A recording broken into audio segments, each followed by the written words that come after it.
పది తలలు ఉన్నోడు రావణుడంట, ఒక్క తలపు కూడా చెడులేదే రాముడి కంట.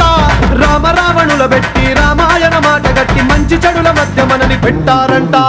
ధర్మాన్ని తప్పనోడు ధర్మరాజట, దయలేని వాడు యమ ధర్మరాజట.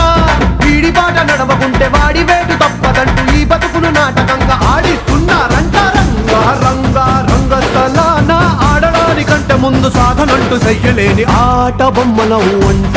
మనమంతా తోలు బొమ్మలవు అంట.